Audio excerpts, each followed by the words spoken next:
तो हम लेसन 2 के बारे में बात कर रहे हैं, पुष्पिपात्र में लैंगिक जन्म, और आज इस लेसन का भाग 6 है। ठीक है? इस भाग 6 में हम बात करेंगे 2 टॉपिक्स के बारे में, जिसमें सबसे पहला टॉपिक होगा हमारा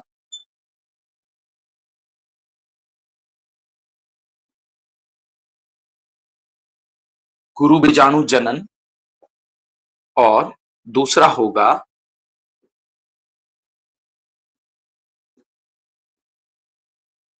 मादा युग्मकोद्भिद, या फिर एक ही नाम है भ्रूण कोश। ध्यान दीजिएगा, भ्रूण कोश का विकास। ठीक है? दोनों ही एक चीजें एक दूसरे से जुड़ी हुई हैं। सबसे पहले हम बात करेंगे गुरु बीजाणु जनन की, फिर हम बात करेंगे मादा युग्मकोद्भिद या भ्रूण कोश के विकास के बारे में। ठीक है? गुरु बीजाणु जनन के बारे में बात करते हैं पहले। तो गुरु बीजाणु जनन की शुरुआत कहां से होती है? गुरु बीजाणु मात्र कोशिका से होती है। कल हमने बीजांड की संरचना या गुरु बीजाणु धानी की संरचना को डिटेल डिस्कस कर लिया था। ठीक है? इसे बीजांड भी कहा जाता है और इसे गुरु बीजाणु धानी भी कहा जाता है। इसी गुरु बीजाणु धानी के अंदर गुरु बीजाणुओं का निर्माण होगा, मतलब कि गुरु बीजाणु जनन होगा। ठीक है? अब गुरु बीजाणु जनन किससे होगा वो बात करते हैं। तो गुरु बीजाणु धानी के अंदर जो ब्लू कलर का एरिया आप ये देख रहे हैं, ये क्या कहलाता है? बीजांड काय क्षेत्र कहलाता है। इसी बीजांड काय के भीतर एक बड़े सघन जीव द्रव्य वाली, बड़े केंद्रक वाली एक कोशिका होती है। ठीक है? जीव द्रव्य सघन होता है, आकार इस कोशिका का अन्य कोशिकाओं की तुलना में बड़ा होता है। ठीक है? और इसका जो केंद्रक होता है वो भी कैसा होता है? बड़ा होता है। ठीक है? आगे चलें। चलिए, तो इस कोशिका को कहा जाता है गुरु बीजाणु मात्र कोशिका। किस नाम से जाना जाता है बेटा? गुरु बीजाणु मात्र कोशिका। कहां उपस्थित होती है गुरु बीजाणु मात्र कोशिका? देखो, मैं क्वेश्चन अगर पूछ रहा हूं तो इसका मतलब यह है कि क्वेश्चन बनता है वो। ठीक है? तो शायद पिछली 2 क्लासों से हम एक एक नंबर के क्वेश्चन पर ज्यादा वेटेज नहीं दे रहे थे। ठीक है? आप थोड़ा सा ध्यान रखिएगा। ठीक है? हम कह तो रहे थे, लेकिन मैं बता नहीं रहा था, डायरेक्ट नहीं कह रहा था कि बेटा ये क्वेश्चन है। ठीक है? आप ध्यान रखिएगा, क्वेश्चन पूछा जा सकता है। गुरु बीजाणु मात्र कोशिका कहाँ उपस्थित होती है? गुरु बीजाणु मात्र कोशिका की गुणिता क्या होती है? तो चूंकि गुरु बीजाणु धानी एक कायिक संरचना है, इसकी हर कोशिका अबिहाल द्विगुणित है। माने कि गुरु बीजाणु मात्र कोशिका कैसी कोशिका होती है? एक द्विगुणित कोशिका होती है। ठीक है? अब इस द्विगुणित गुरु बीजाणु मात्र कोशिका में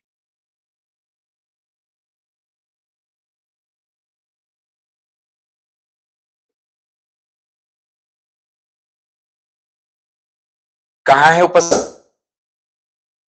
कुछ गुरुओं में, जैसे कि लघु बीजाणु 4 लघु बीजाणु धानी, उनके अंदर थी लघु बीजाणु मात्र कोशिका, बहुत सारी थी वहां तो। लेकिन यहाँ क्या होता है? केवल एक ही गुरु बीजाणु मात्र कोशिका होती है। ठीक है? वहां असंख्य गुरु बीजाणु मात्र कोशिकाएं थी। ठीक है? लघु बीजाणु धानी के अंदर। यहाँ गुरु बीजाणु धानी के अंदर केवल एक ही गुरु बीजाणु मात्र कोशिका है। और सबको इसकी गुणिता याद है, ये कैसी होती है? द्विगुणित होती है। ठीक है? और इसी से किनका निर्माण होता है? गुरु बीजाणु का। देखो भाई, नाम से स्पष्ट है, गुरु बीजाणु मात्र कोशिका है, तो क्या बनाएगी? गुरु बीजाणु बनाएगी। अब ये जो गुरु बीजाणु बनाती है, वो गुरु बीजाणु कैसे होते हैं बेटा? अगुणित होते हैं। तो आपको पता होना चाहिए। फिर यहां विभाजन कौन सा होगा? यहां विभाजन होगा अर्ध सूत्री विभाजन। ठीक है? तो द्विगुणित गुरु बीजाणु मात्र कोशिका में अर्धसूत्री विभाजन से गुरु बीजाणु, अगुणित गुरु बीजाणुओं के निर्माण की प्रक्रिया को ही गुरु बीजाणु जनन कहा जाता है। तो ये डेफिनेशन है सब गुरु बीजाणु मात्र।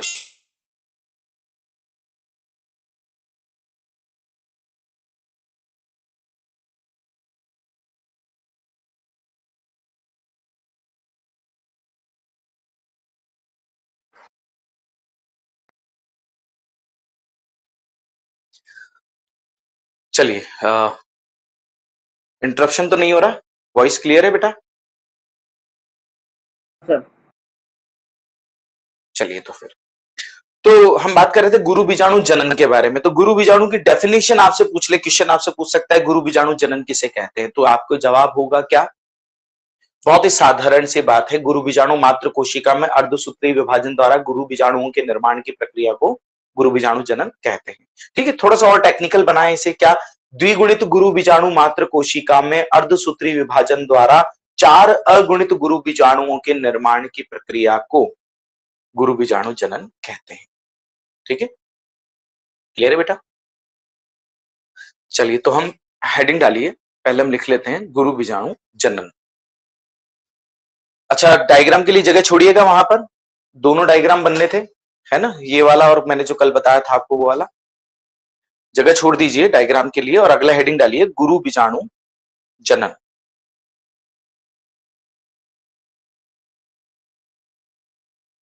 सर कल 2 जगह छुड़ाई थी ना आपने? हाँ बेटा, एक जगह तो आपको वो बताना है युक्तांडपी, सॉरी, हाँ, युक्तांडपी, वियुक्तांडपी, द्विअंडपी, बहुअंडपी, उसके मैटर में डायग्राम बनाना था, और एक में डायग्राम आपको ये वाले बनाने थे, गुरु बीजाणु धानी वाले। हाँ, और अब नहीं छोड़ना? ठीक है, उसके बाद ही लास्ट में छोड़ना था बेटा, है ना। और अब तो वो लास्ट छूटा ही था, ध्यान रखिए। अब तो क्या क्या कई बच्चे डायग्राम नहीं बनाते, डायरेक्ट टॉपिक बनाना लगाना स्टार्ट कर देते हैं। ठीक है, तो आप ध्यान रखिएगा, जगह छोड़ने दीजिए आप लोगों को। ओके, चलिए बेटा, तो लिखिए गुरु बीजाणु जनन, इसमें लिखिएगा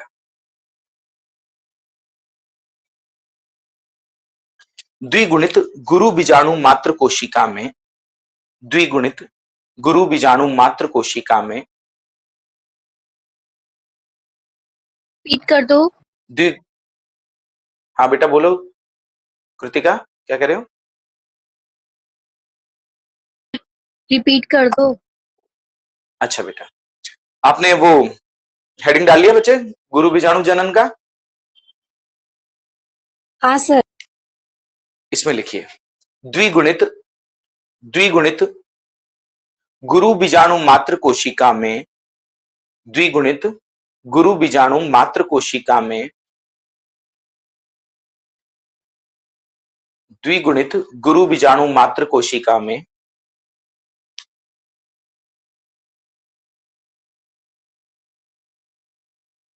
अर्धसूत्री विभाजन द्वारा, अर्धसूत्री विभाजन द्वारा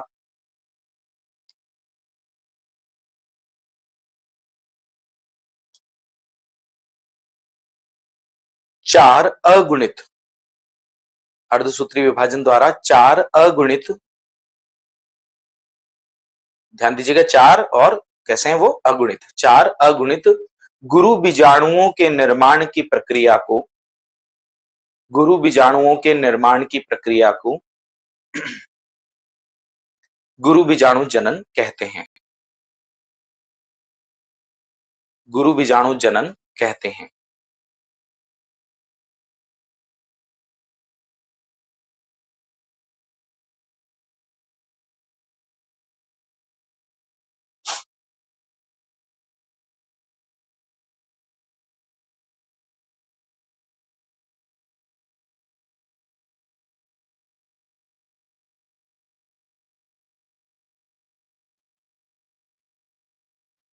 चार अगुणित गुरु बीजाणुओं के निर्माण की प्रक्रिया को गुरु बीजाणु जनन कहते हैं।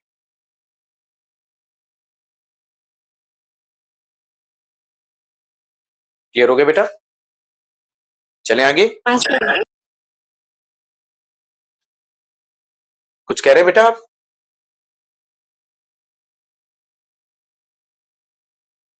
लिख लिया ना बेटा सब लोगों ने? रिपीट तो नहीं करना? चलिए फिर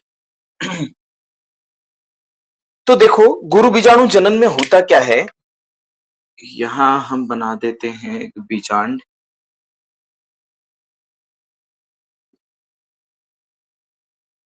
ये उसका दोहरा आवरण। ठीक है, तो ध्यान दीजिएगा, मैं बीजांड काय नहीं बना रहा हूं, ब्लू कलर का एरिया, ये वेल नोन सी बात है, यहां पर बीजांड काय है। बीजांड काय में मैं केवल गुरु बीजाणु मात्र कोशिका बना रहा हूं, ये वाली। ठीक है, तो गुरु बीजाणु धानी के अंदर ही ये जो गुरु बीजाणु मात्र कोशिका है, ये अर्धसूत्री विभाजन प्रथम करती है, जिससे 2 कोशिकाएं बन जाती हैं। ठीक है, फिर प्रत्येक कोशिका क्या करती है, एक एक बार फिर विभाजन करती है। ठीक है, जिससे कुल कितनी कोशिकाएं हो जाती हैं, 4 कोशिकाएं होती बनती हैं। माने कि एक गुरु बीजाणु मात्र कोशिका में जब अर्धसूत्री विभाजन पूरा होता है तो 4 अगुणित गुरु बीजाणुओं का निर्माण होता है। इसी प्रक्रिया को क्या कहा जाता है, गुरु बीजाणु जनन कहा जाता है। ठीक है, क्लियर? तो आप ऐसा भी डायग्राम बना सकते हैं, आपकी बुक में ये डायग्राम है। ठीक है, जिसमें आसपास बीजांडकाई कोशिकाओं को शो किया गया है, बस एक ही रो शो की गई है यहाँ पर, ये बीजांडकाई कोशिकाएं। ठीक है, तो वहां पर इस तरह से ये बीजांडकाई कोशिकाएं हैं, और यहाँ एक बड़े आकार की कोशिका बनाई गई है बुक में, जिसे क्या कहा जाता है, गुरु बीजाणु मात्र कोशिका।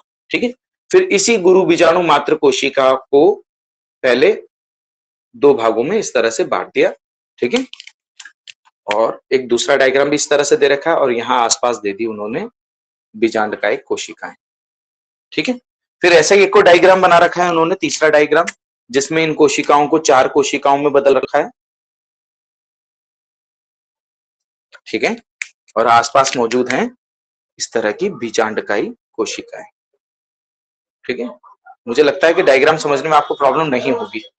ठीक है, ये 3 डायग्राम है, कंटिन्यूअसली इस साइड पे दे रखे हैं आप लोगों को। ठीक है, क्लियर है? ये गुरु बीजाणु मात्र कोशिका, और यहां पर आकर अर्धसूत्री विभाजन हुआ और 4 गुरु बीजाणु बन गए। ठीक है, अब फर्दर डेवलपमेंट, इन चारों में से 3 गुरु बीजाणु कोई काम के नहीं रहते, माने कि अपभ्रष्ट हो जाते हैं। ठीक है, अल्पक्रिय हो जाते हैं, निष्क्रिय हो जाते हैं, एक तरह से यूं कह सकते हैं। केवल एक ही गुरु बीजाणु आगे के डेवलपमेंट में पार्टिसिपेट करता है, पार्ट करता है। ठीक है, तो थोड़ा सा गुरु बीजाणु के जनन में एक दो लाइनें और, फिर उसके बाद हम इसके आगे के डेवलपमेंट के बारे में बात करते हैं।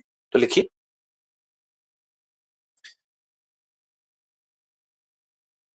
इसी में पैरा चेंज करके लिखिएगा, इसी टॉपिक में गुरु बीजाणु जनन में ही लिख रहे हैं हम, पैरा चेंज कीजिएगा। लिखिए, प्रायः एक बीजांड में एक ही गुरु बीजाणु मात्र कोशिका, प्रायः एक बीजांड में एक ही गुरु बीजाणु मात्र कोशिका, एक ही गुरु बीजाणु मात्र कोशिका उपस्थित होती है, उपस्थित होती है। एक ही गुरु बीजाणु मात्र कोशिका उपस्थित होती है। अच्छा, इसकी लोकेशन जो है, वो लोकेशन भी क्या होती है, वो भी फिक्स होती है। ठीक है, और वो लोकेशन कहाँ है, बीजांड द्वारी सिरे की ओर। ठीक है, तो आगे लिखिए, यह द्विगुणित कोशिका बीजांड द्वारी सिरे की ओर होती है। यह द्विगुणित कोशिका बीजांड द्वारी सिरे की ओर होती है। यह द्विगुणित कोशिका बीजांड द्वारी सिरे की ओर होती है।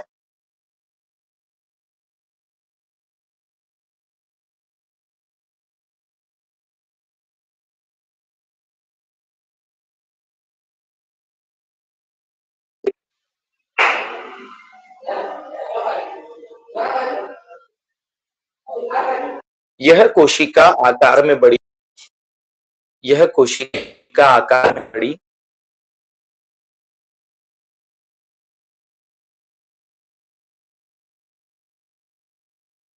सर इससे पहले वाली लाइन रिपीट कर दो। कोशिका आकार में बड़ी,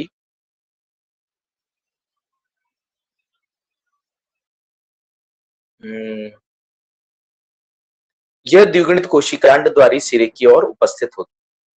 यह द्विगुणित कोशिका बीजांड द्वारी की तरफ स्थित होती। लिख लिया सबने?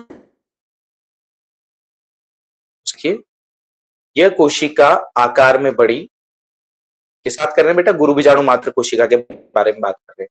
यह कोशिका आकार में बड़ी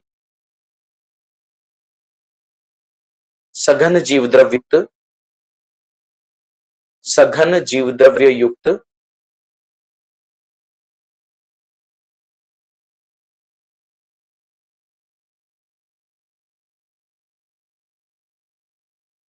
सघन जीवद्रव्य युक्त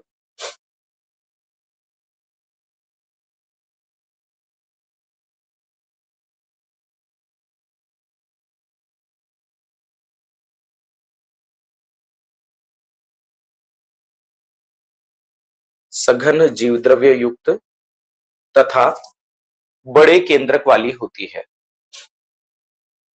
तथा बड़े केंद्रक वाली होती है। ठीक है, तो हम किसके बारे में बात कर रहे हैं बेटा? गुरु बीजाणु मात्र कोशिका के बारे में बात कर रहे हैं कि गुरु बीजाणु मात्र कोशिका क्या है? एक गुणित कोशिका है जो बीजांड द्वारी से और उपस्थित होती है। यह आकार में बड़ी सघन जीवद्रव्य वाली और बड़े केंद्रक वाली। ठीक है, आगे चलें। चलिए आगे लिखिए।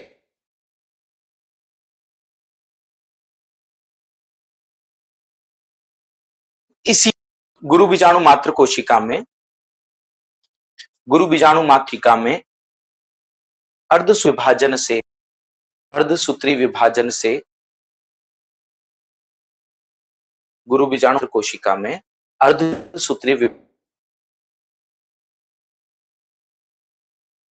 चार अगुणित सर हाँ बेटा, सर आवाज अटक रही है, रिपीट कर दो। हाँ बेटा, हमने लिखा इस गुरु बीजाणु मात्र कोशिका में अर्धसूत्री विभाजन से चार अगुणित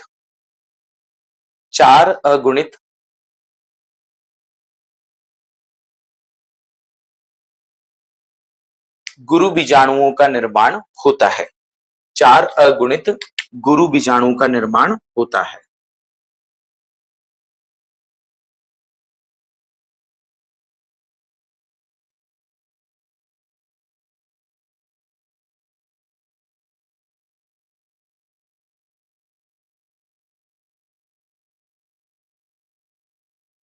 चार अगुणित गुरु बीजाणुओं का निर्माण होता है।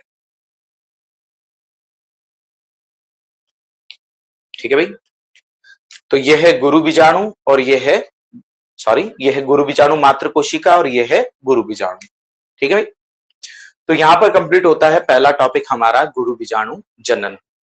ठीक है, अब बच्चों के नोटिफिकेशन नहीं आता क्या क्लास का?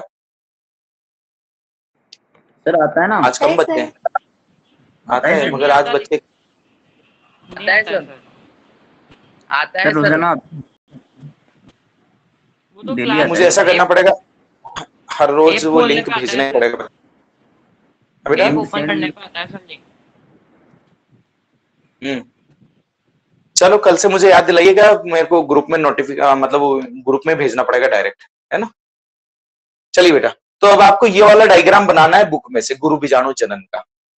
ठीक है, 3 डायग्राम है। अगर ओल्ड बुक है आपके पास तो फिर पेज नंबर होगा वो, एक मिनट को, 28, पेज नंबर 28 पर है बेटा। ठीक है, अगर ओल्ड बुक है तो ये डायग्राम मिल जाएगा आपको। ऐसा डायग्राम पहले 1 होगा, फिर 2 सेल्स होंगी अंदर और फिर होगी 4 सेल्स। ठीक है, चलें। चलिए अब आगे बात करते हैं। अब इन 4 गुरु बीजाणु आगे चलकर एक गुरु बीजाणु मादा युग्मकोद्भिद निर्माण करेगा। माने कि बीजाणु अब बनाएंगे मादा युग्मकोद्भिद। जैसे कि वहां पर लघु बीजाणु ने बनाया था नर युग्मकोद्भिद, बनाया था नर युग्मकोद्भिद में एक कोशिका बड़ी और दूसरी कोशिका छोटी थी, एक काई कोशिका। तो ये तो था लघु बीजाणु और ये था नर युग्मकोद्भिद। ठीक है, तो इसी लघु बीजाणु में विभाजन से क्या बना था? बना था, अब यहां हम गुरु बीजाणु आएंगे मादा युग्मकोद्भिद। ठीक है, कैसे बनेगा वो बात कर लेते हैं। तो अब हम कह सकते हैं कि यहां पर कितने गुरु बीजाणु बन गए हैं? 4 गुरु बीजाणु बन गए हैं।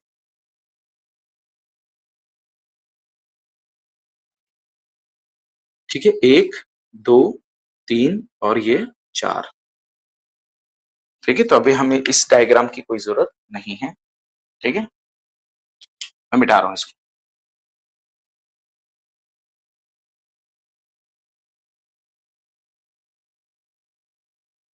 चलिए,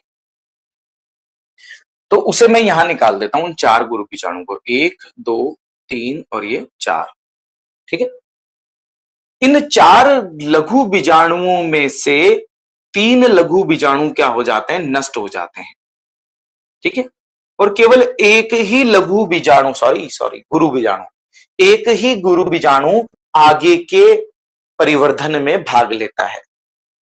कैसे भाग लेता है? सबसे पहले इसका आकार क्या हो जाता है? बड़ा हो जाता है, और इसका केंद्रक विभाजित होकर 2 केंद्रक बना देता है। दिखाई दे रहा है आपको 2 केंद्रक? ये सारा डेवलपमेंट यही होगा, इसी जगह पर बीजांडकाय के अंदर ही होगा। 3 नष्ट हो जाएंगे और एक अपने आकार में वृद्धि करेगा और उसका केंद्रक विभाजित होकर 2 केंद्रक बना लेगा। ठीक है, यहां जो विभाजन होगा बेटा, वो ध्यान रखने वाली बात है कि मुक्त केंद्रकीय विभाजन होता है। कैसा विभाजन होता है? मुक्त केंद्रीय। क्या होता है मुक्त केंद्रीय? ऐसा विभाजन जिसमें केंद्रक विभाजन तो होता है लेकिन कोशिका द्रव्य विभाजन नहीं होता है। ठीक है, माने कि इनकम्प्लीट विभाजन होता है, अधूरा विभाजन। केवल केंद्रक विभाजित होंगे, केंद्रक के चारों ओर अपनी भित्ति का निर्माण नहीं होगा, माने कि कोशिका द्रव्य विभाजन नहीं होगा। तो ये दोनों केंद्रक विभाजित होने के बाद अलग अलग ध्रुवों पर चले जाते हैं। एक ऊपर चला जाता है, नीचे चला जाता है। ठीक है, बात समझ में आई? एक में केंद्रक विभाजित हुआ, 2 केंद्र, और दोनों केंद्रक अब कहां चले? ध्रुवों पर चले गए।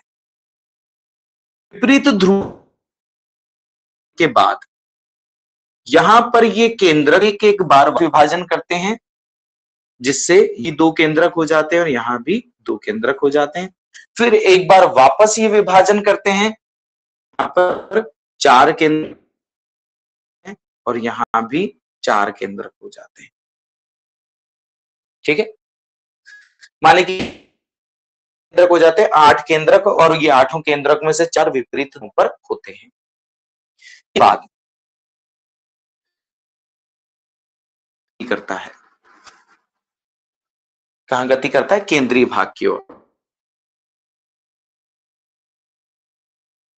तो 3 ऊपर रह जाते हैं और केंद्रक,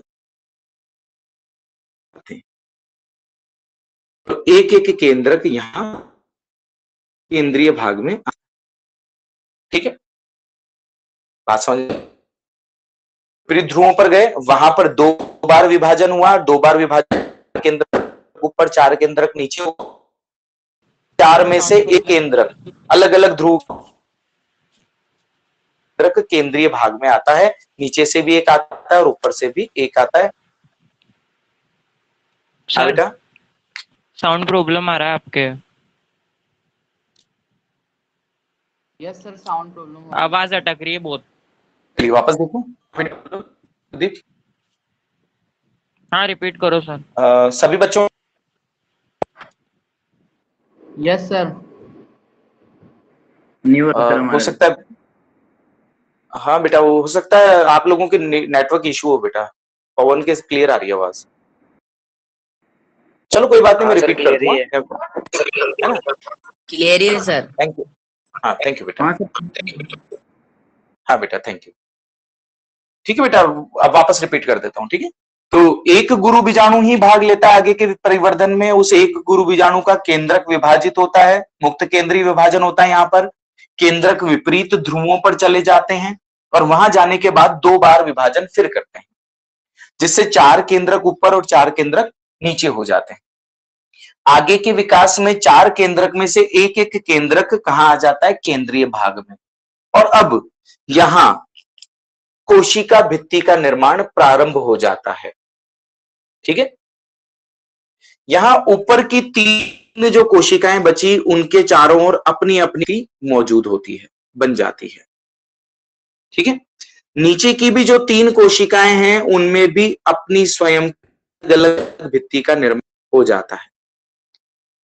ठीक है, जबकि बीच वाला जो ध्रुवीय केंद्रक है, उन ध्रुवीय केंद्रक के चारों ओर, दोनों ध्रुवीय केंद्रकों के चारों ओर एक कॉमन वॉल बनती है। माने कि बीच वाली ये बनती जो कोशिका, इसे कहते हैं केंद्रीय कोशिका, और इस केंद्रीय कोशिका में 2 केंद्रक होते हैं।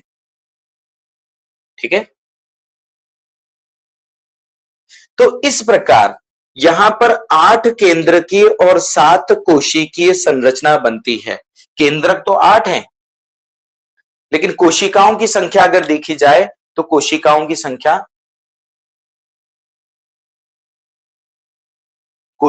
संख्या कितनी है? 7।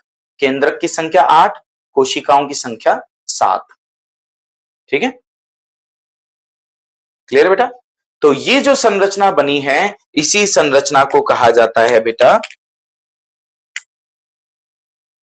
मादा युग्मकोद्भिद। क्या कहते हैं? मादा युग्मकोद्भिद, या फिर एक और नाम बताएंगे इसको, भ्रूण कोश। ठीक है, तो इस तरह से एक गुरु बीजाणु से, एकल गुरु बीजाणु से किसका विकास होता है? मादा युग्मकोद्भिद का विकास होता है। ठीक है, एक इंपॉर्टेंट क्वेश्चन, क्या इस प्रकार के विकास को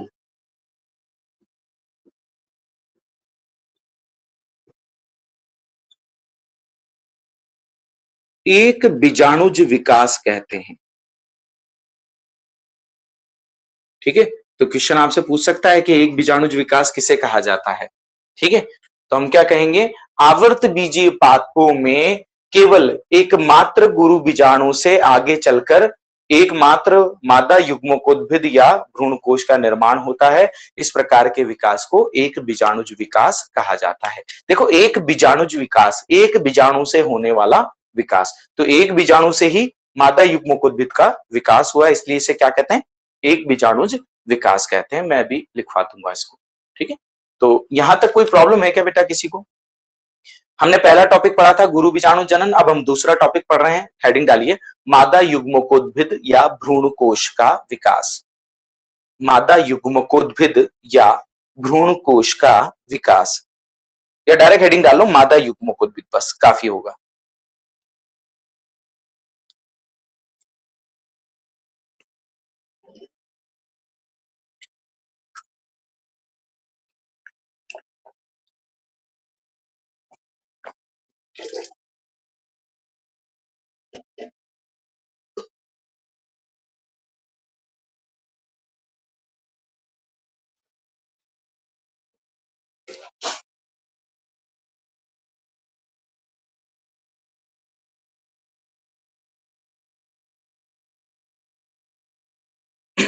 लिख लिया बेटा?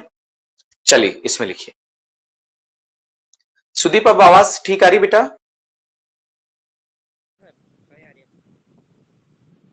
हाँ सर।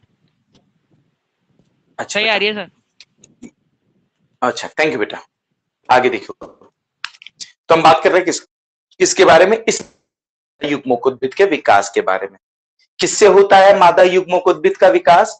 गुरु बीजाणु से। क्या चारों गुरु बीजाणु भाग लेते हैं इसमें? तो हमारा जवाब होगा नहीं। ठीक है, इन 4 गुरु बीजाणु में से 3 अपभ्रष्ट हो जाते हैं, एक आगे के परिवर्धन में भाग लेता है। उसी बीजाणु से आगे चलकर मादा युग्मकोद्भिद का विकास होता है। के विकास को बीजाणुज विकास कहा जाता है। ठीक है, आवर्त बीजों में किस तरह का विकास पाया जाता है? एक बीजाणुज विकास पाया जाता है। तो लिखें इसके बारे में।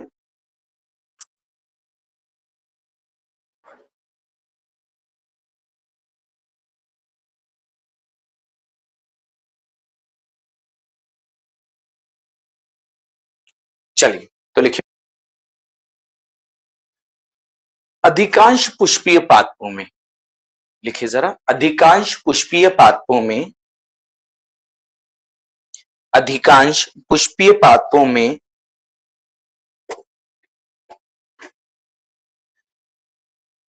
4 गुरु बीजाणुओं, 4 गुरु बीजाणुओं में से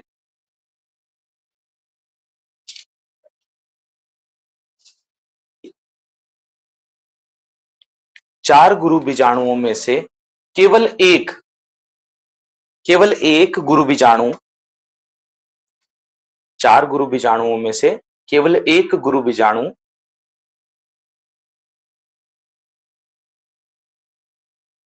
आगे के विकास में भाग लेता है,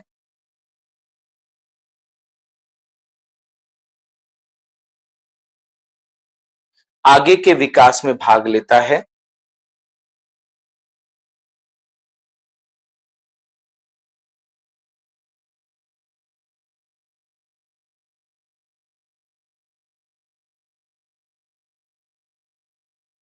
देख लिया। शेष 3 गुरु बीजाणु, शेष 3 गुरु बीजाणु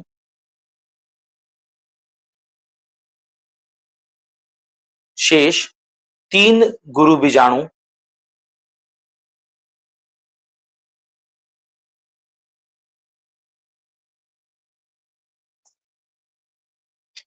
अविकसित, अविकसित कोष्टक में लिखिएगा अपभ्रष्ट, अविकसित कोष्टक में लिखिएगा अपभ्रष्ट हो जाते हैं, अपभ्रष्ट हो जाते हैं।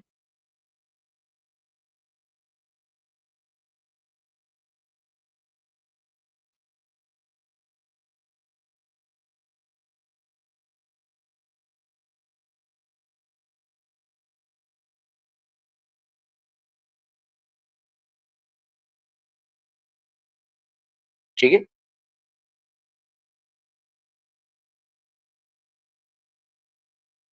केवल एक क्रियाशील बीजाणु, आगे लिखिए, केवल एक क्रियाशील बीजाणु, केवल एक क्रियाशील बीजाणु मादा युग्मकोद्भिद या भ्रूण कोश का, केवल एक क्रियाशील गुरु बीजाणु मादा युग्मकोद्भिद या भ्रूण कोश का, भ्रूण कोश के निर्माण में भाग लेता है।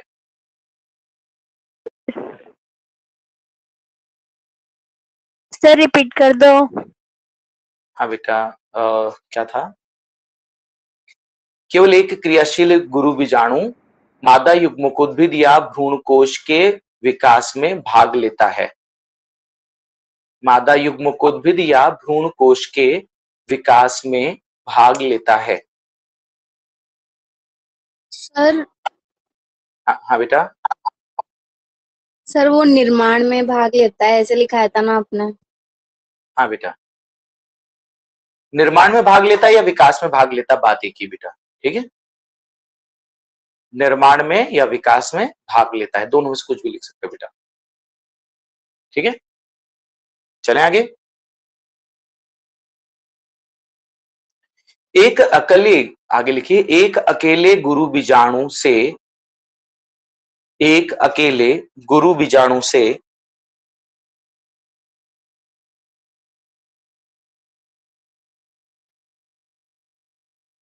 एक अकेले गुरु बीजाणु से मादा युग्मकोद्भिद या,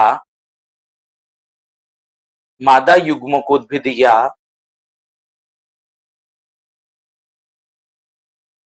गुरु बीजाणु के, मादा युग्मकोद्भिद या गुरु बीजाणु के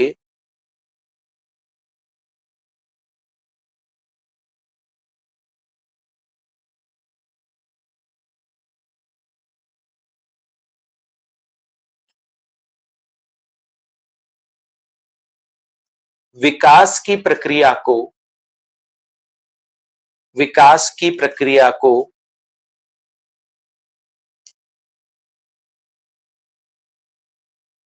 क्या कहा जाता है?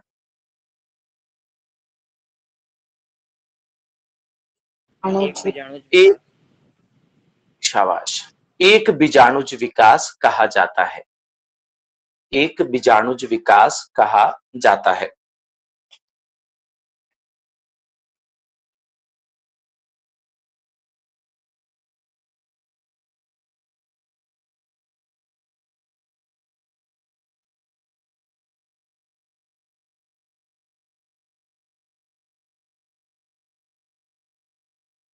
ठीक है, अब विकास की प्रक्रिया के बारे में बात कर रहे थे, लेकिन उससे पहले मुझे ये बताओ कि गुरु बीजाणु की गुणिता या सूत्र गुणिता क्या रहती है? गुरु बीजाणु होते हैं द्विगुणित या अगुणित? अगुणित। अगुणित, चलिए शाबाश बेटा, अगुणित। अब अगर मैं कहूं कि गुरु बीजाणु से मादा युग्मकोद्भिद का विकास हुआ, तो मादा युग्मकोद्भिद की प्रत्येक कोशिका कैसी होगी? अगुणित की द्विगुणित? सर रिपीट करना एक बार। एक गुरु बीजाणु से, एक अगुणित गुरु बीजाणु से आगे चलकर मादा युग्मकोद्भिद का विकास होता है, ठीक है? तो मादा युग्मकोद्भिद की कोशिकाओं की सूत्र गुणिता क्या होगी? इसकी सूत्र गुणिता क्या होगी?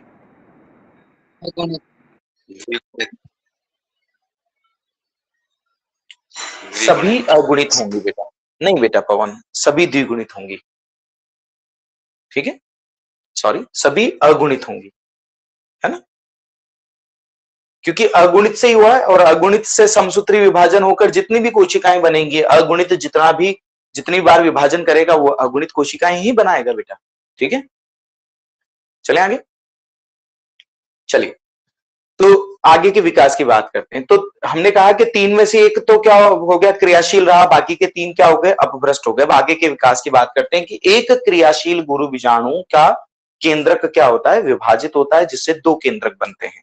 दोनों केंद्रक क्या होते हैं, विपरीत ध्रुवों पर चले जाते हैं और वहां पर दो विभाजन एक बार फिर करते हैं, दो विभाजन करते हैं। दो विभाजन से प्रत्येक ध्रुव पर चार चार कोशिकाएं उपस्थित हो जाती हैं। इनमें से एक एक कोशिका केंद्रीय भाग की ओर आती है, एक एक केंद्रक केंद्रीय भाग की ओर आता है, जिन्हें क्या कहा जाता है, ध्रुवीय केंद्रक कहा जाता है। क्लियर? ध्रुवीय केंद्रक के केंद्रीय भाग में आने के बाद कोशिकाओं के चारों ओर भित्ति का निर्माण प्रारंभ हो जाता है, जिसमें ऊपरी सिरे की ओर की कोशिकाएं के चारों ओर, तीनों कोशिकाओं के चारों ओर अपनी अपनी भित्ति, नीचे वाली तीनों कोशिकाओं के भी चारों ओर अपनी अपनी भित्ति, लेकिन केंद्रीय जो ध्रुवीय केंद्रक हैं, दोनों ध्रुवीय केंद्रक, उन दोनों ध्रुवीय केंद्रकों के चारों ओर संयुक्त भित्ति का निर्माण होता है। ठीक है, इस प्रकार बनी 8 केंद्रकीय और 7 कोशिकीय संरचना को मादा युग्मकोद्भिद या भ्रूणकोश कहा जाता है। ठीक है, लिख लें इसके बारे में, तो लिखिए,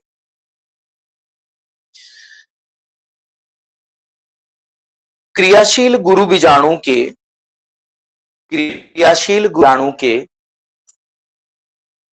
केंद्रक, क्रियाशील गुरु बीजाणु के केंद्रक में समसूत्री विभाजन द्वारा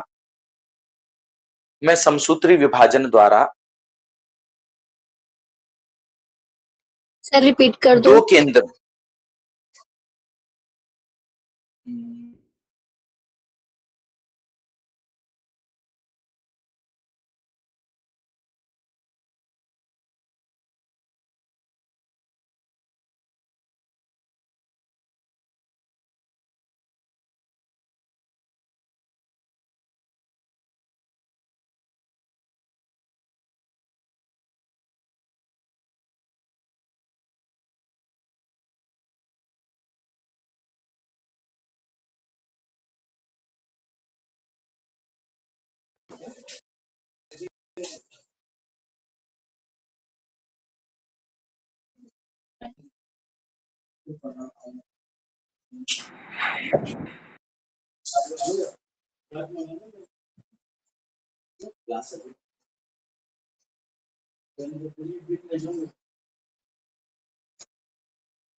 सर आवाज नहीं आ रही आपकी।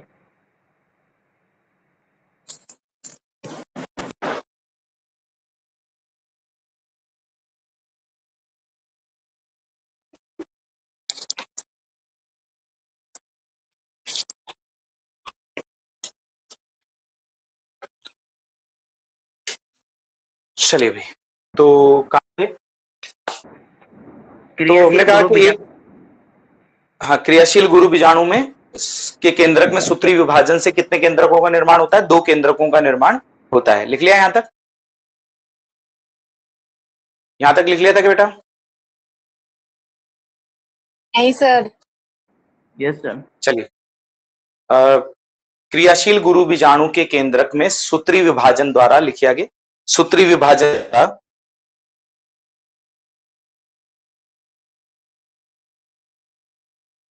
सूत्री विभाजन द्वारा 2 केंद्रकों का निर्माण होता है। 2 केंद्रकों का निर्माण होता है।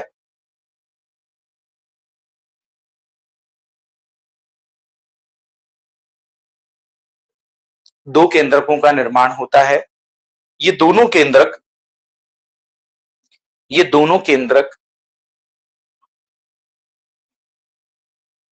विपरीत ध्रुवों की ओर चले जाते हैं। ये दोनों केंद्रक विपरीत ध्रुवों की ओर चले जाते हैं।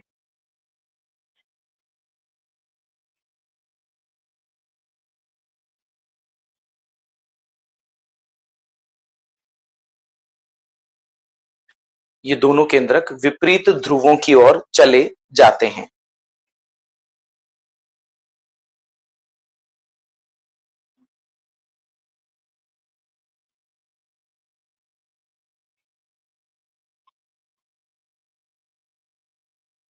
ठीक है। वास्तव में यह विभाजन क्या है? विपरीत ध्रुवों पर चले जाते हैं। विपरीत ध्रुवों पर चले जाते हैं। आगे लिखिए। वास्तव में यह विभाजन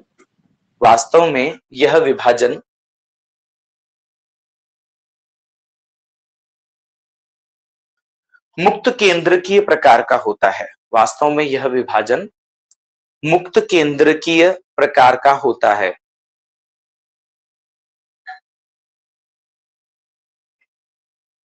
वास्तव में यह विभाजन मुक्त केंद्रकीय प्रकार का होता है, अर्थात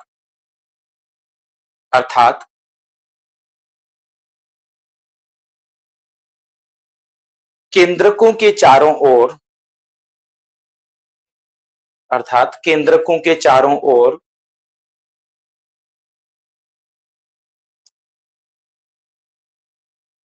कोशिका भित्ति का निर्माण, केंद्रक के चारों ओर कोशिका भित्ति का निर्माण नहीं होता है। केंद्रक के चारों ओर कोशिका भित्ति का निर्माण नहीं होता है। ठीक है भाई, कोशिका भित्ति का निर्माण नहीं होता है।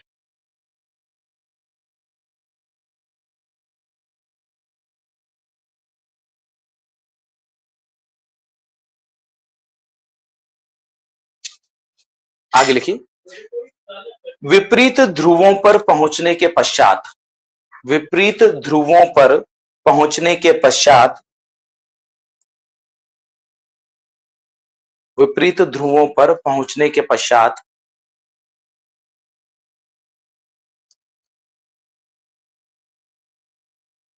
विपरीत ध्रुवों पर पहुंचने के पश्चात ये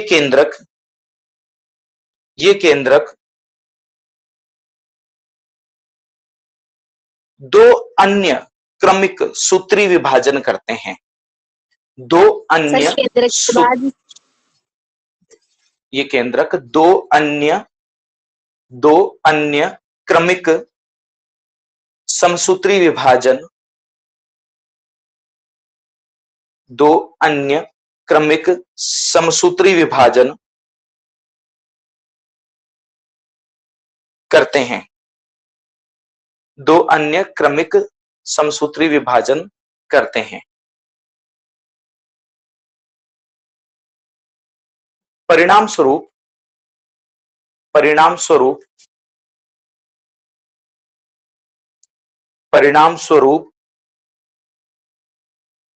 केंद्रक पर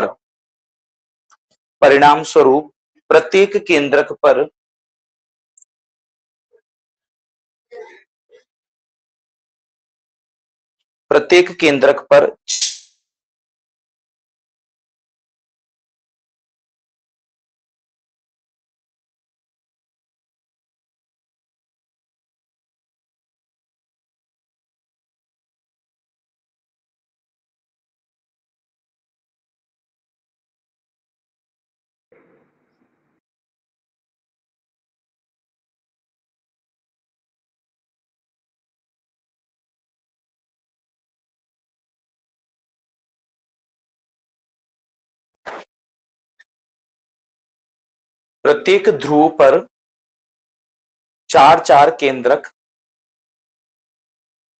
सर प्रत्येक केंद्र पर एक ध्रुव चार केंद्र, नहीं ध्रुव पर लिखो सर। बेटा, प्रत्येक ध्रुव पर लिखो बेटा, प्रत्येक ध्रुव पर चार केंद्र जाते,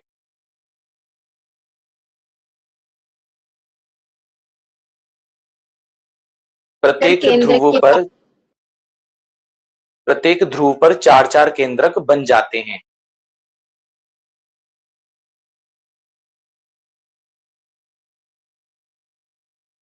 लिख लिया? हाँ सर। इस प्रकार कुल 8 केंद्रकों का निर्माण होता है। इस प्रकार कुल 8 केंद्रकों का निर्माण होता है। इस प्रकार कुल 8 केंद्रकों का निर्माण होता है।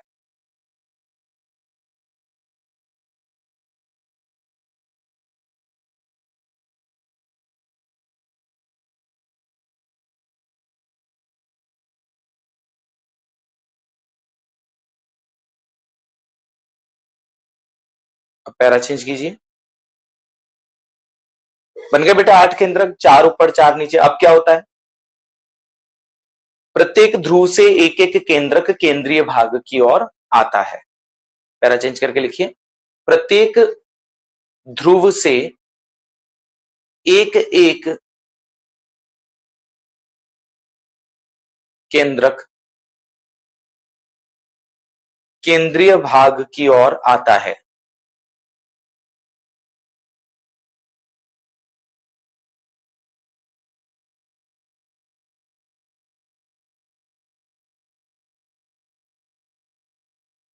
केंद्रकों को ध्रुवीय केंद्र कहा जाता है। इन केंद्रकों को ध्रुवीय केंद्रक कहा जाता है। इन केंद्रकों को ध्रुवीय केंद्रक कहा जाता है।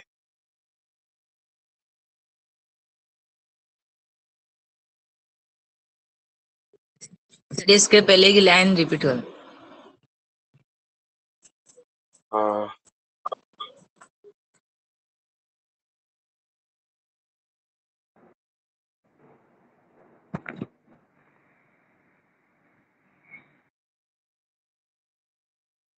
तो लिख लिया बेटा, प्रत्येक ध्रुव से एक एक केंद्रक। अभी भी कट रही है बेटा आवाज? नहीं सर। चलिए, तो प्रत्येक ध्रुव से एक एक केंद्रक कहाँ आ जाता है? केंद्रीय भाग में आ जाता है। इन्हें ध्रुवीय केंद्रक कहते हैं। इन्हें ध्रुवीय केंद्रक कहते हैं। देख लिया?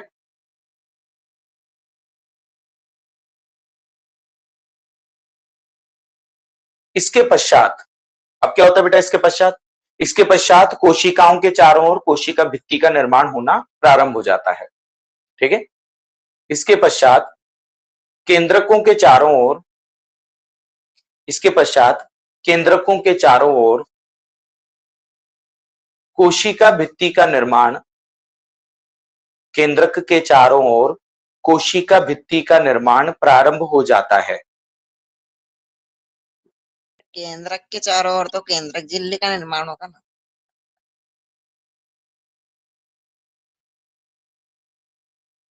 बेटा केंद्रक ही तभी पूरा कहलाएगा जब के चारों ओर केंद्रक झिल्ली पे होगी, तभी तो केंद्रक कहेंगे हम उसको। ठीक है? केंद्रक कब पूरा होता है? केंद्रक चार चीजों से मिलकर बना होता है। मैंने आपको बताया था, केंद्रक झिल्ली, केंद्रक द्रव्य, ठीक है, गुणसूत्र और केंद्रिका। ये चार चीजें जब है जब जाके वो संपूर्ण केंद्रक है। ठीक है? तो केंद्रक के चारों ओर कोशिका भित्ति का निर्माण होगा बेटा। ठीक है? Okay sir. चलिए आगे लिखिए। कोशिका भित्ति का निर्माण प्रारंभ हो जाता है।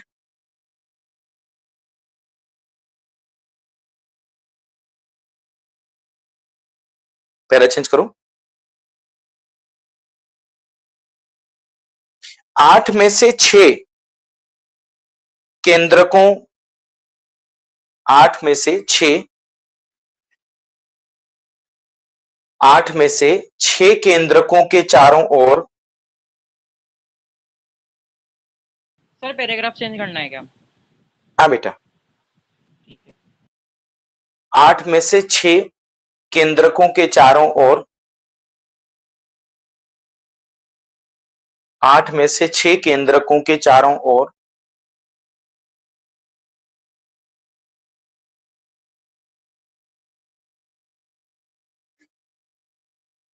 स्वयं की कोशिका भित्ति का निर्माण होता है। चारों ओर अलग अलग, ये लिख सकते हो, 6 केंद्रकों के चारों ओर अलग अलग कोशिका भित्ति का निर्माण होता है।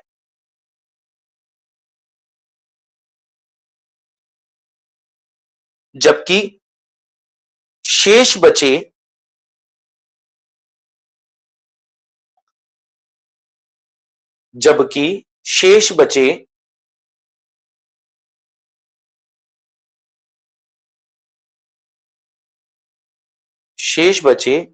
दो ध्रुवीय केंद्रकों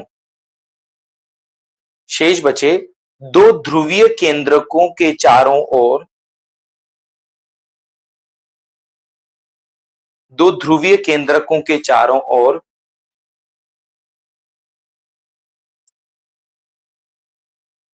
संयुक्त भित्ति का निर्माण होता है।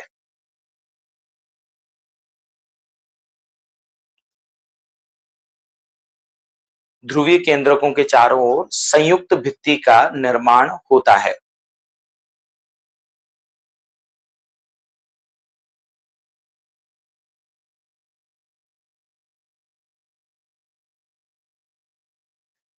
इस प्रकार बनी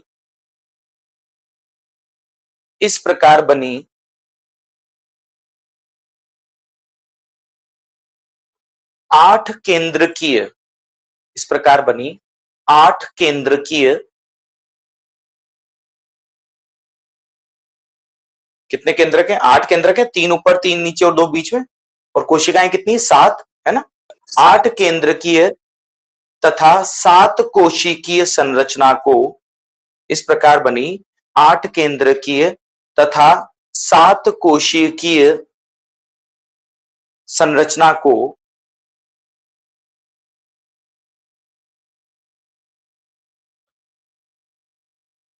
मादा युग्मकोद्भिद या भ्रूणकोश कहते हैं। मादा युग्मकोद्भिद या भ्रूणकोश कहते हैं।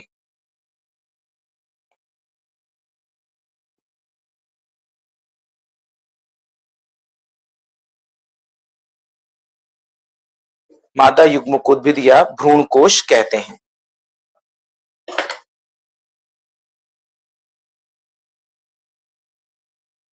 ठीक है भाई, मादा युग्मकोद्भिद या भ्रूणकोश कहते हैं।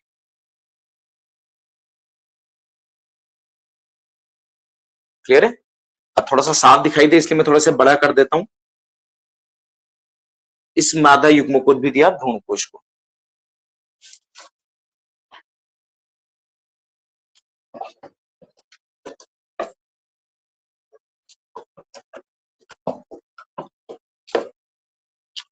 चलिए, तो यह है मादा युग्मकोद्भिद या भ्रूणकोश। ठीक है, यहां भी बना देते हैं हम इसे। तो अब यहां क्या बन जाता है? मादा युग्मकोद्भिद या भ्रूणकोश बन जाता है। ठीक है, जिसके केंद्र में ध्रुवीय कोशिकाएं रहती हैं, नीचे 3 और यहां 3। ठीक है, माने कि 3 कोशिकाएं बीजांड द्वारी सिरे की ओर और 3 कोशिकाएं निभागीय सिरे की ओर। जानते हैं ना, निभागीय सिरे की ओर, और बीच में केंद्रीय कोशिका। तो ये बीच में होती है केंद्रीय कोशिका जिसमें 2 केंद्रक होते हैं। ठीक है, नीचे माने कि बीजांड द्वारी सिरे की ओर 3 कोशिकाएं होती हैं।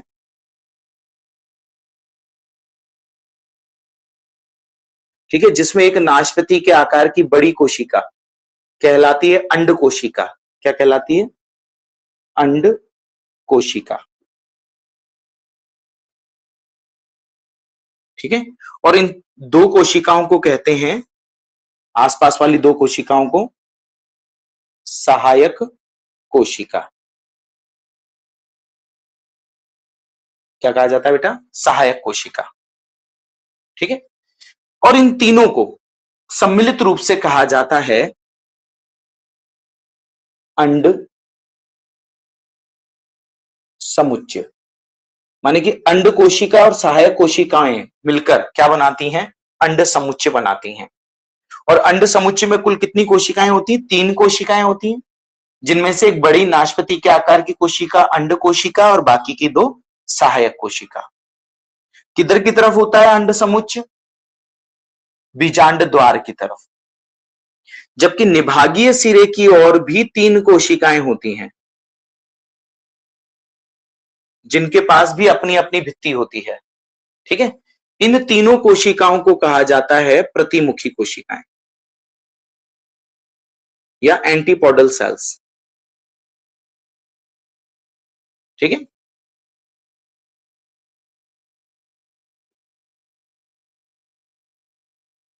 प्रतिमुखी कोशिका, ये तीनों। और ये तो आपको याद है, इसे क्या कहा जाता है? द्वितीय केंद्रक वाली या द्विकेंद्रीय कोशिका को केंद्रीय कोशिका। ठीक है, तो ये संरचना है मादा युग्मकोद्भिद की। तो अभी तक तो हमने पढ़ा मादा युग्मकोद्भिद का विकास। ठीक है, क्लियर? अब जो हम आगे लिखने जा रहे हैं वो है मादा युग्मकोद्भिद की संरचना। तो अगर आपसे मादा युग्मकोद्भिद की संरचना अलग से पूछे तो यहां से बाद में आपको जवाब देना है। ठीक है, और विकास पूछे तो आपको इससे पहले वाला जितना भी है वो सब डिटेल में देना है। ठीक है, तो मादा युग्मकोद्भिद का विकास पूछे तो यहां तक लिखना है जहां तक अभी लिख चुके हैं। और अगर मादा युग्मकोद्भिद की संरचना पूछे तो यहां से के बाद से लिखना है अपन। ठीक है, तो लिखिए पुष्पीय पादपों में सर हेडिंग मादा डाल देंगे। युग्मकोद्भिद नहीं डालना बेटा। पुष्पीय पादपों में मादा युग्मकोद्भिद पुष्पीय पादपों में मादा युग्मकोद्भिद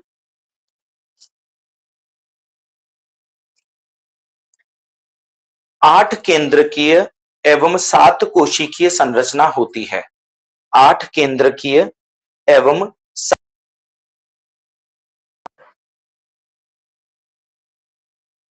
8 सर केंद्रकीय क्या रिपीट कर दो। पुष्पीय पादपों में मादा युग्मकोद्भिद 8 केंद्रकीय एवं 7 कोशिकीय संरचना होती है। 8 केंद्रकीय एवं 7 कोशिकीय।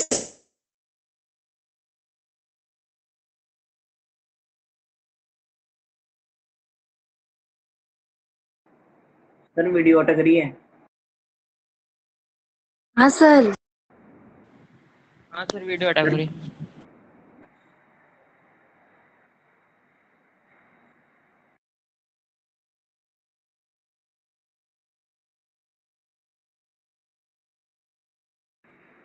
Hello sir.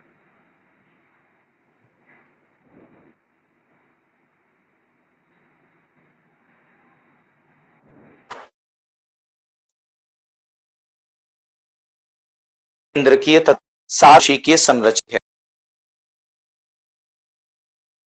बीजांड द्वारीय सिरे पर उपस्थित, यहां की बात कर रहे हैं अपन पहले, बीजांड द्वारीय सिरे की ओर उपस्थित। अरे सर हाँ बेटा, ये 7 कोशिकीय संरचना होती है उसके बाद बोलो, आपकी वीडियो अटक गई थी।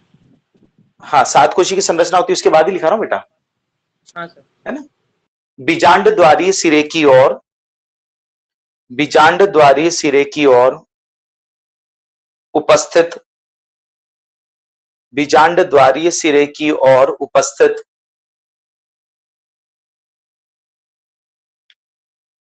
3 कोशिकाओं के समूह को, बीजांड द्वारीय सिरे की ओर उपस्थित 3 कोशिकाओं के समूह को क्या कहते हैं बेटा, बता सकते हो क्या इन 3 कोशिकाओं के समूह को? प्रतिमुखी कोशिकाएं। अंड समुच्चय। नहीं, अंड समुच्चय है ना। बीजांड द्वारीय सिरे की ओर उपस्थित 3 कोशिकाओं के समूह को अंड समुच्चय कहते हैं। अंड समुच्चय कहते हैं।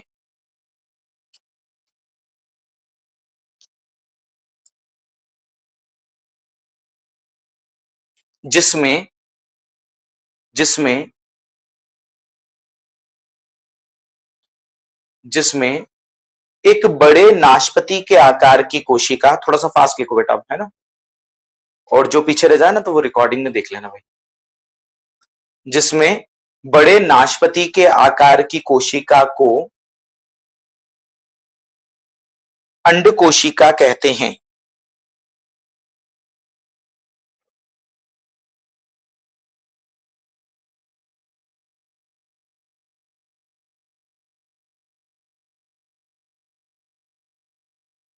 अंड कोशिका कहते हैं। शेष दो कोशिकाएं सहाय कोशिकाएं कहलाती हैं। शेष 2 कोशिकाएं सहाय कोशिकाएं कहलाती हैं। शेष 2 कोशिकाएं सहाय कोशिकाएं कहलाती हैं।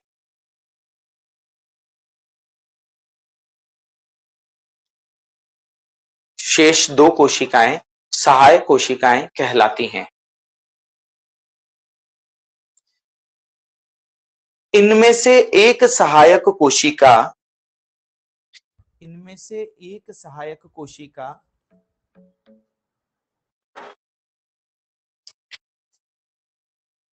इनमें से एक सहायक कोशिका निषेचन के समय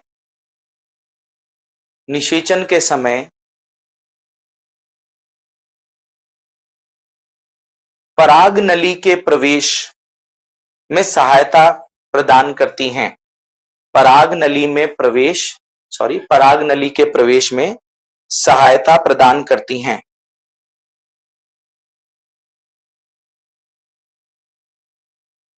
पराग नली के प्रवेश में सहायता प्रदान करती हैं। पैरा चेंज कीजिए।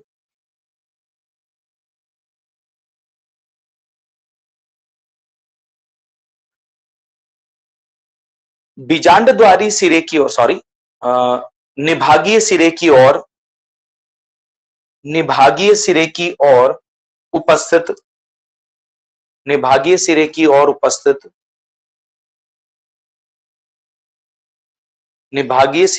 ओर उपस्थित तीन कोशिका समूह को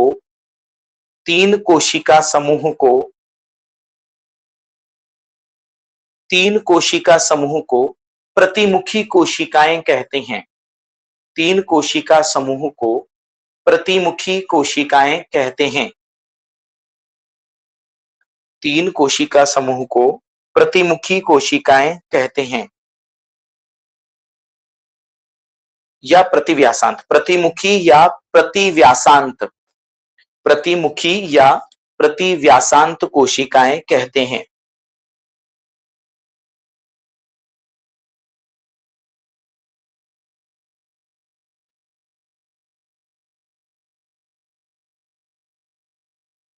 प्रतिव्यासांत कोशिकाएं कहते हैं। मादा युग्मकोद्भिद के केंद्रीय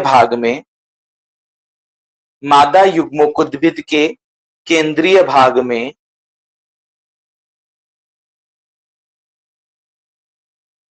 बड़ी द्विकेंद्रीय कोशिका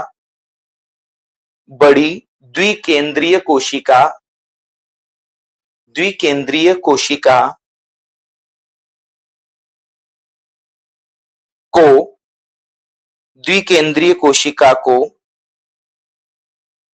केंद्रीय कोशिका कहते हैं।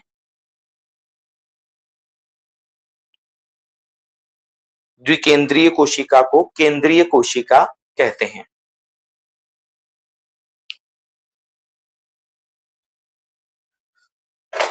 ठीक है भाई, तो एक बार इसका स्क्रीनशॉट ले लो, ठीक है, ताकि डायग्राम बनाना इजी हो जाए आप लोगों के लिए। ये जो डायग्राम है, ये वाला डायग्राम मादा युग्मकोद्भिद के विकास को प्रदर्शित कर रहा है, ठीक है, जबकि इससे पहले वाला जो मैंने 3 डायग्राम बनाए थे वो गुरु बीजाणु जनन को प्रदर्शित कर रहा है। ये प्रदर्शित कर रहा है मादा युग्मकोद्भिद के विकास को, ठीक है, और ये अकेला चित्र प्रदर्शित कर रहा है मादा युग्मकोद्भिद की संरचना को। तो आपको मादा युग्मकोद्भिद के विकास में ये डायग्राम बनाना है और मादा युग्मकोद्भिद की संरचना में केवल ये डायग्राम बनाना, ठीक है। काफी आज के लिए, कल बात करते हैं बेटा। थैंक यू बेटा। ओके बेटा। सर हाँ बेटा।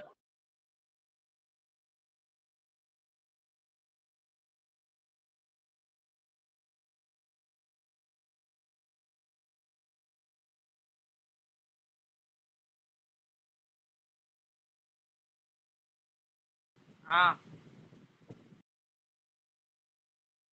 लिखा दिया। बोले ना। ओए हाँ क्या कह रहा? वहाँ द्विकेंद्रीय की जगह द्विकेंद्रीय आएगा। हाँ मैंने भी वही लिखा द्विकेंद्रीय। वही लिखा मैंने द्विकेंद्रीय। अरे मेरे को एक चीज समझ नहीं आ रही हिमो। हिमांशु बोले ना। अरे वो मादा युग्मकोद्भिद से अपन को एक पेज भर के लिखा है इसमें, तो यही लिखेंगे क्या पूरा मादा युग्मकोद्भिद आ जाए तो संरचना में?